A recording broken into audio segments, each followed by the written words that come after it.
Director வந்து ஒரு டிவைனான voice இருந்தால் நல்லாயிருக்கும். ஒரே ஆப்ஷன் தானே டிவைன் சார் தான். ஸோ அதனால் அவர் பாடினா சூப்பராக இருக்கும்.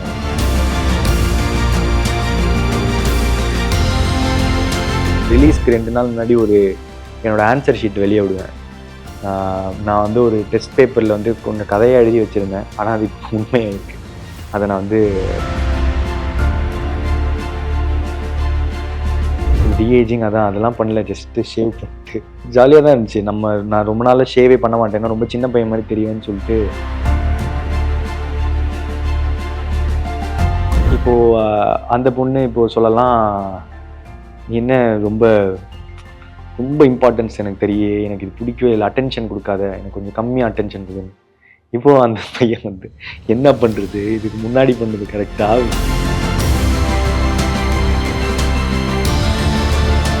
ஒர்க் பண்ண ஆரம்பிச்சோடனே டீ கடைக்கு கூப்பிட்டு போயிட்டு இருந்தார்.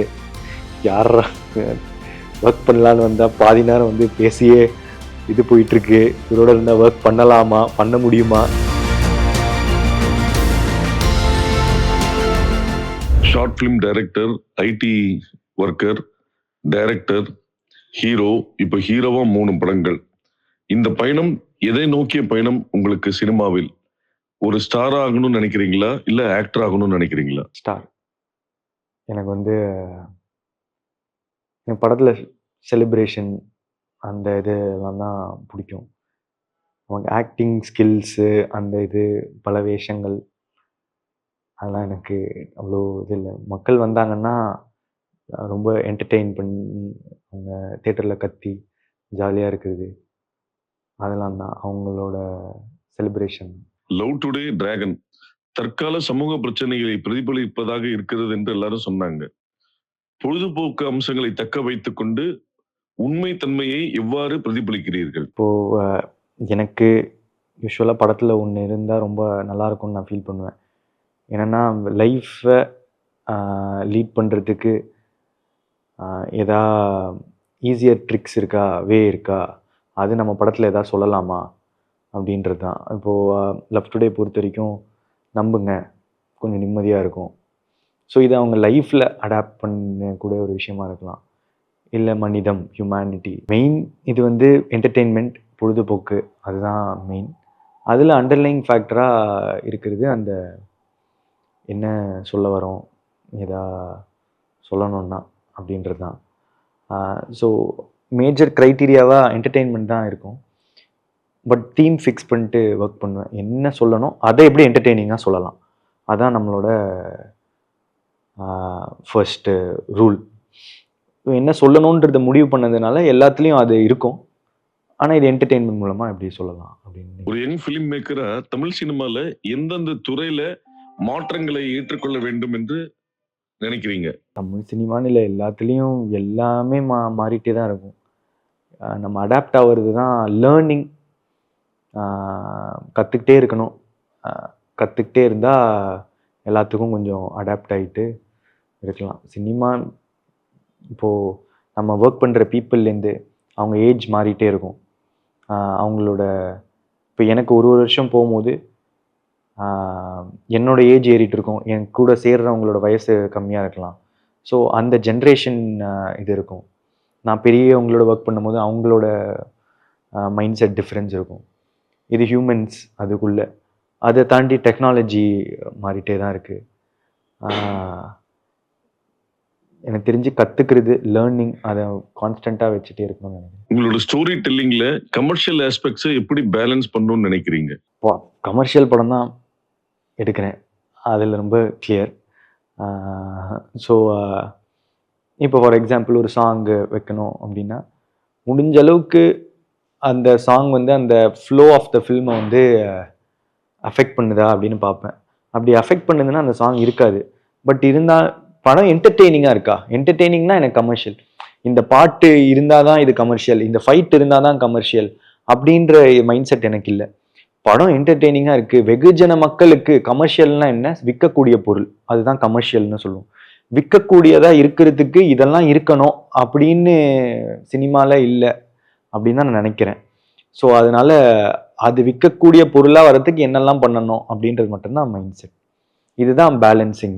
மீன் சுவாரஸ்யமாக இருக்கா, என்டர்டெய்னிங்காக இருக்கா ஒரு ஒரு சீனும், அவ்வளோதான் பார்க்குறேன். இன்னைக்கு வந்து ஓடிடி வந்து ஒரு முக்கியமான விஷயமா இருக்கு. அந்த ஓடிடி பிளாட்ஃபார்மோட வரவு உங்க ஃபிலிம் மேக்கிங் டிசிஷன்ல ஏதாவது மாறுதலை ஏற்படுத்துதா? இல்லை, அந்த பிஸ்னஸில் தான் கொஞ்சம் குழப்பம் இருக்கும். கொஞ்ச நாள் முன்னாடி அந்த பட்ஜெட் அண்ட் இது வந்து அதிகமாக இருந்துச்சு. ஏன்னா ஓடிடியோட பிஸ்னஸ் வந்து ரொம்ப பெருசாக இருந்துச்சுன்னு சொன்னாங்க. இப்போ வந்து திரும்பி ஓடிடி கிராஷ் ஆகி இருக்கிறதுனால பிஸ்னஸ் கம்மியாக இருக்குன்னு சொல்கிறாங்க. ஸோ அதனால பிஸ்னஸ் ஆங்கிள் தான் இருக்குமே தவிர்த்து கிரியேட்டிவ் ஆங்கிளில் எந்த இதுவுமே பாதிக்கல. டிராகன் இந்த படத்துல வந்து ஒரு 5 மியூசிக் கம்போசர்ஸ் வந்து பாடியிருக்காங்க. சிலம்பரசன், யுவன் சங்கர் ராஜா, அனிருத், பிரதீப் குமார், சிட் ஸ்ரீராம். இந்த இந்த 5 பாடல்களும் 5 மியூசிக் டைரக்டரோட பாடினது பத்தின உங்களோட ஃபீலிங் என்ன? சித் ஸ்ரீராம் வந்து எனக்கு என்னை விட்டு உயிர் போனாலும் பாடினாங்க. பாட்டு பெரிய ஹிட்டு. அதே அஸ்வத்துக்கு வந்து கதைப்போமா பாடினாங்க. ரொம்ப பெரிய ஹிட்டு. இப்போ எங்களுக்கு வழித்துணை கிட்டத்தட்ட அது ஒரு ட்ரீம் சாங் மாதிரி. ட்ரீம் சாங் தான் அதோட சிச்சுவேஷன். ரொம்ப அழகாக இருக்குன்னு நாங்கள் ஃபீல் பண்ணுறோம். அண்ட் யுவன் சார் வந்து டேரக்டர் வந்து ஒரு டிவைனான வாய்ஸ் இருந்தால் நல்லாயிருக்கும் இதுக்கு அப்படின்னு சொன்னாங்க. ஒரே ஆப்ஷன் தானே இருக்குது, யுவன் சார் தான். ஸோ அதனால் அவர் பாடினா சூப்பராக இருக்கும்னு நினச்சோம். அவர் ஒன்று பாடியிருக்காங்க. அதுக்கப்புறம் பிரதீப் குமார் இது வந்து நான் எனக்கு வேறு சில ஃபேவரட்ஸ் தான் இருந்துச்சு படத்தில். ஆனால் வந்து பிரதீப் குமார் பாடின பாட்டு வந்து இப்போது கேட்கவே அப்படியே நிம்மதியாக இருக்குது. It is one of my most favourite songs இந்த ஆல்பம். அண்ட் அப்புறம் அனிருத் சார் பாடினது வந்து we are very thankful for him. இந்த பிஸி ஷெட்யூலில் எங்களுக்கு டைம் ஒதுக்கி பாடினதுக்கு it means a lot. And Meena S T R sir அது வந்து ரொம்ப ஒரு ஸ்வீட் கெஸ்டர். கேட்ட உடனே அவர் பண்ணுறதுக்கு, அதை தாண்டி அந்த பாட்டுக்காக ப்ரோமோ பண்ணி கொடுத்தது வந்து அவரோட இந்த படத்தில் இந்த நம்ம பண்ணுறதுனால என்ன கிடைக்கும் அதுன்னு யோசிக்காமல் என்ன கொடுக்கலாம் அப்படின்னு யோசிச்சா இதுதான் அதில் ரொம்ப இருக்கிறதுலே ஸ்வீட்டான விஷயம். Thank you STR sir. யா, உங்கள் லைஃப்பில் நடந்த டிராகன் மூமெண்ட் என்ன? Dragon moment okay. டிராகன் மூமெண்ட்னா ஓகே. டிராகன் மூமெண்ட் வந்து நான் ஒரு ரிலீஸ்க்கு 2 நாள் முன்னாடி ஒரு என்னோடய ஆன்சர் ஷீட் வெளியே விடுவேன். நான் வந்து ஒரு டெஸ்ட் பேப்பரில் வந்து கொஞ்சம் கதையை எழுதி வச்சுருந்தேன். அதை மேம் வந்து பார்த்துட்டு, நீ நல்லா கதை எழுதுகிற, நீ போய் படம் எடு அப்படின்னு சொல்லி அதில் எழுதி வச்சுருந்தாங்க. ஆனால் அது இப்போ உண்மையாயிருக்கு. அதை நான் வந்து போஸ்ட் பண்ண போகிறேன் சோஷியல் மீடியாவில். அப்போ பாருங்கள். டைரக்ஷன்ன்றது மறந்து போகாத ஒரு விஷயம். அதை எப்போ வேணால் பண்ணிக்கலாம். நம்மளை ஹீரோவாக ஒத்துக்கிட்டாங்க. அதனால் அதை தொடர்ந்து பயணிக்கலான்றதுக்காக நடிக்க ஆரம்பிச்சிங்களா, இல்லை பேசிக்கலாக நடிக்கணுன்றது தான் மெயின் அப்படின்றது ஒரு ஐடியாவா? நடிப்பில் வந்து மக்களோட அன்பு வந்து ரொம்ப அதிகமாக இருக்குது. எனக்கு அது ரொம்ப பிடிச்சிருக்கு.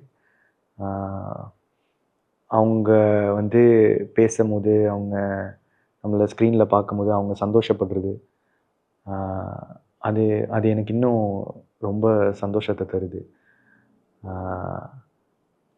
அதனால தான் இந்த படத்துல வந்து ஒரு டிஏஜிங் இல்லாம கிளீன் ஷேவ் ஸ்கூல் பாயான ஒரு விஷுவல்ஸ் இருந்தது.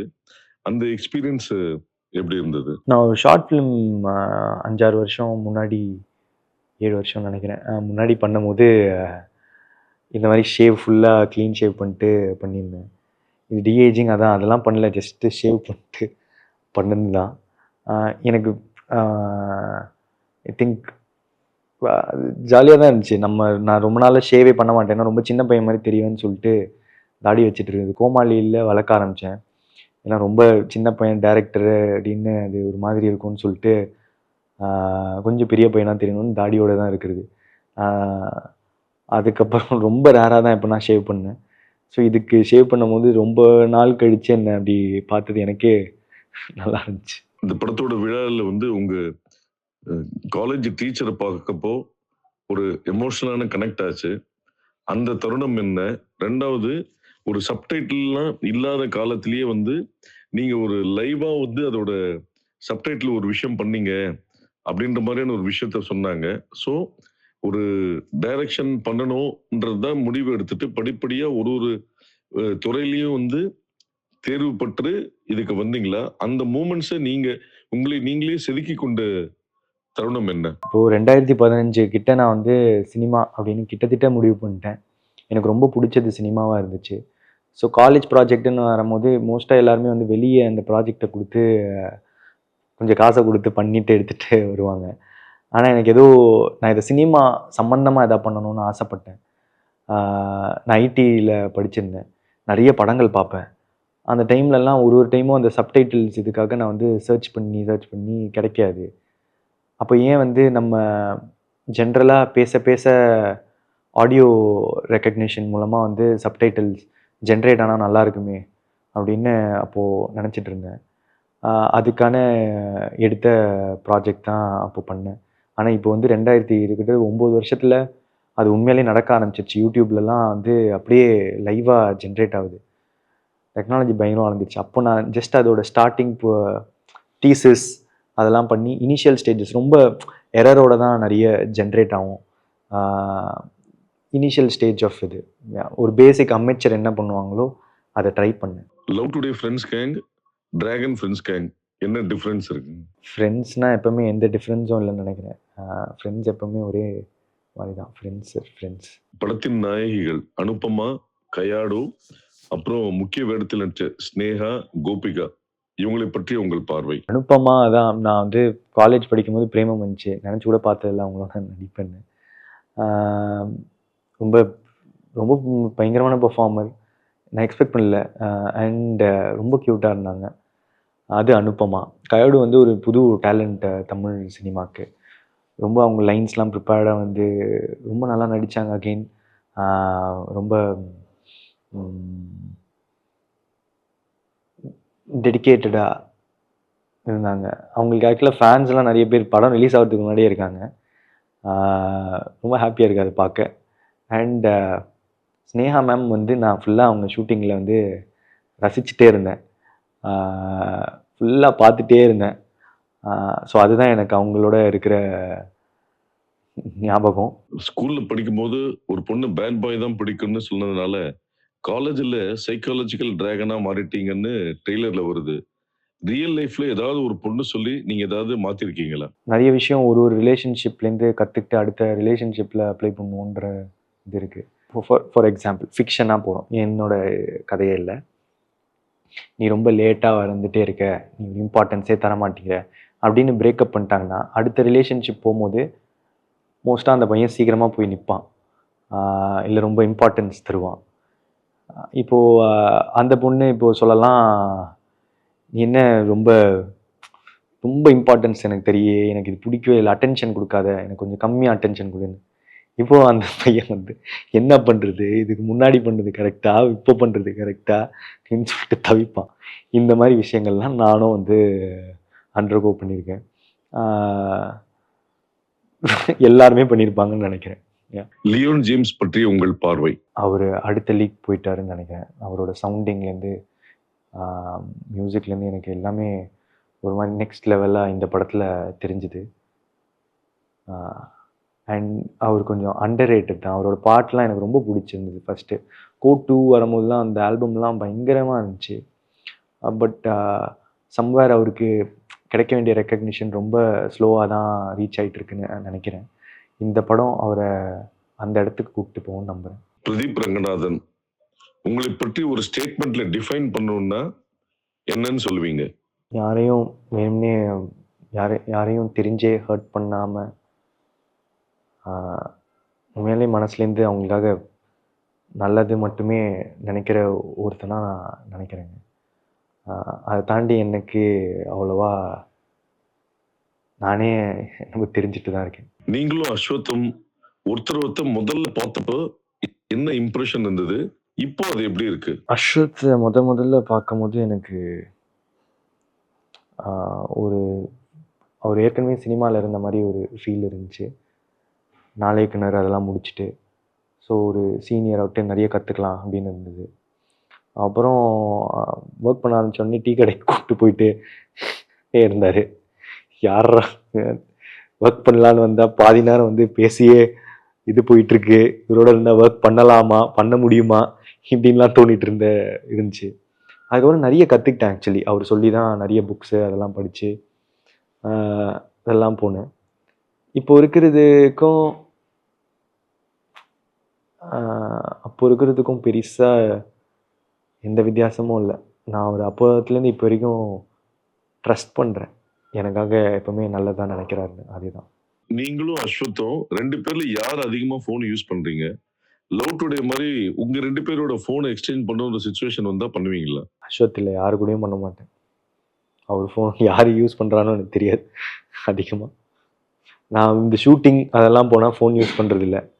அதனால மேபி மொத்தமாக ஆவரேஜாக பார்த்தா நான் கொஞ்சம் கம்மின்னு நினைக்கிறேன். டிஓபி நிக்கத், கோஆர்டிஸ்ட் சித்து, ஹர்ஷத் இவர்களை பற்றி உங்கள் பார்வை? நிக்கத்தோட நான் எப்பவுமே ஒர்க் பண்ணணுன்னு பார்த்துட்டு இருந்தேன். ஆனால் அது அமையவே இல்லை. ஆனால் இப்போ 2 படம் தொடர்ந்து ஒர்க் பண்ணுறேன். அவரோட ஒர்க் எனக்கு அவ்வளோ பிடிக்கும். அதை தாண்டி அவரை பர்சனாக ரொம்ப பிடிக்கும். இது ஜென்டில்மேன். நான் அவர்கிட்ட நிறைய தடவை அதை சொல்லியிருக்கேன். அவர்கிட்ட நிறைய குவாலிட்டிஸ் நான் வந்து கற்றுட்டு இருக்கேன். ஒரு விஷயம் நல்லா இருக்குன்னா அதை அப்ரிஷியேட் பண்ணுறதும், அவரோட ஸ்லாங், அவரோட பாடி லாங்குவேஜோ இதுவோ ஐ லவ் இட். நான்லேருந்து அடாப்ட் பண்ணிப்பேன். விஜய் சித்து நான் ஏற்கனவே சொல்லியிருந்த மாதிரி உழைச்சா ஒரு விஷயத்த கன்சிஸ்டண்ட்டாக பண்ணிகிட்டே இருந்தால் வாழ்க்கை மாறுன்றதுக்கு அவர் ஒரு எக்ஸாம்பிள். அண்ட் ஹர்ஷத் வந்து அவரோட ஒர்க் பண்ணுறது செம்ம ஜாலியாக இருந்துச்சு, ஃபன்னாக இருந்துச்சு, என்டர்டெய்னிங்காக இருந்துச்சு. டிராகன் படத்தை ஸ்டூடெண்ட்ஸ் மட்டும் இல்லாமல் ஃபேமிலி ஏன் பார்க்கணும் உங்கள் பார்வையில்? டிராகன் வந்து ஒரு பேக்கேஜ். நீங்கள் அதில் எல்லா எமோஷன்ஸும் பார்க்கலாம், சிரிக்கலாம், ஃபீல் பண்ணலாம், கொஞ்சம் மோட்டிவேஷனலாக இருக்கலாம், சாங்ஸ் பார்க்கலாம், ஃபைட் பார்க்கலாம். அதனால் அது ஒரு என்டர்டெய்னர். ஃபேமிலிஸ் ஏன் பார்க்கலான்னா இதில் அந்த அப்பா அம்மா வேல்யூலேருந்து அவங்க பசங்க எப்படி இருக்கணும், சக்ஸஸ்னால் என்ன, ஃபெயிலியர்னால் என்னென்னு வாழ்க்கைக்கு ஈஸியாக கொஞ்சம் எடுத்துக்கிற விஷயங்கள் இருக்குது. அதனால் எல்லாருக்கும் பிடிக்கும்னு நினைக்கிறேன்.